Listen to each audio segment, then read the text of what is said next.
what should we do for train drivers? Benefiting from this study, what we can do is we have to improve for the working conditions of the train drivers, and they must be provided with adequate and suitable ear protective devices along with counseling. The test of temporal resolution, as found in our study, as gap detection in noise, duration pattern test, and speech perception in noise should be included in their regular hearing evaluation during their routine medical checkups. As we see, what normally done is pure tone average. In this case, it showed that these tests are more sensitive than pure tone average results to find the temporal processing or any kind of hearing deficits. Thank you.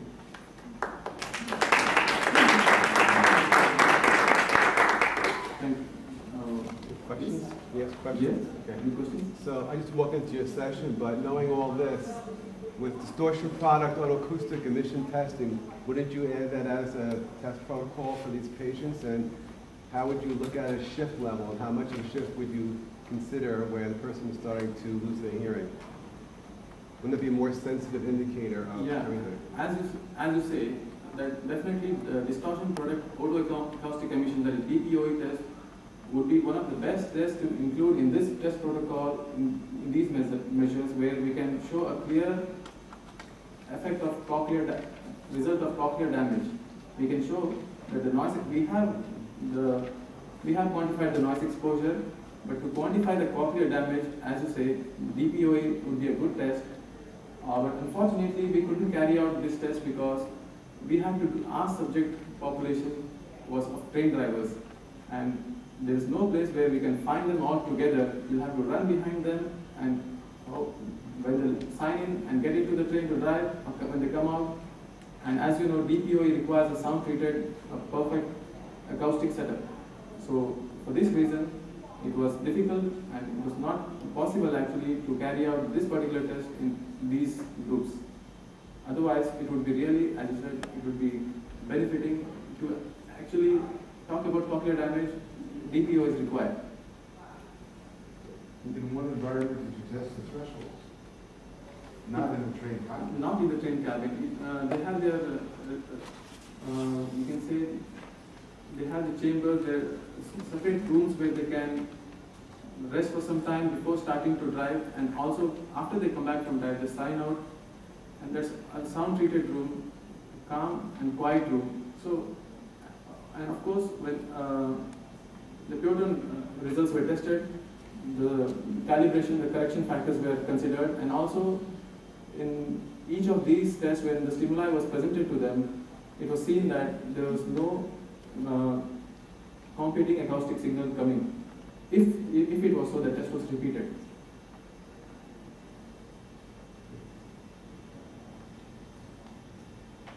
Any more questions? Yeah. Would you make the inference that the same test should be applied to any population exposed to noise during the routine physical rather than just train drivers? Definitely, definitely.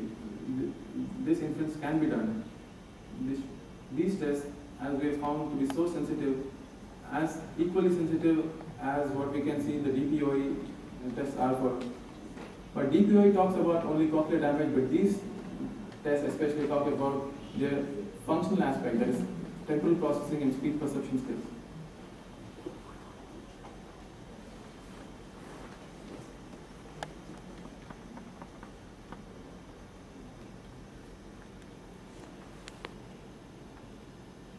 Any more questions? I have one more question here. Yes, sir. One of the most difficult thing about fitting people with hearing protection is to fit the right hearing protection.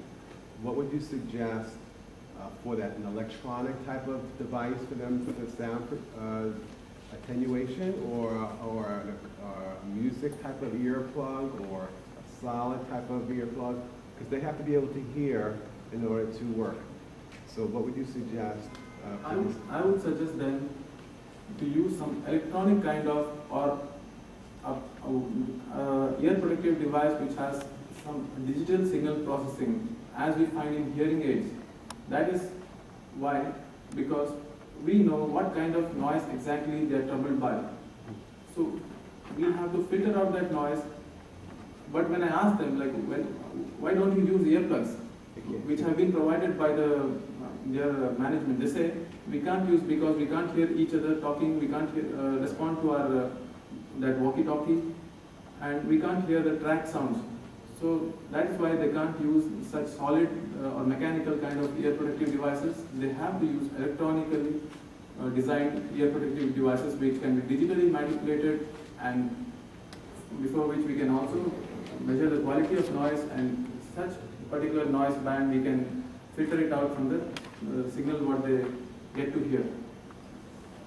So this is not right now available in the railway industry in India.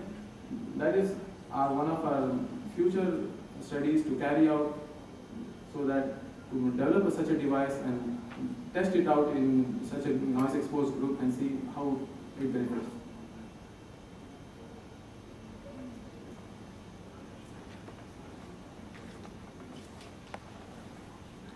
Any more questions?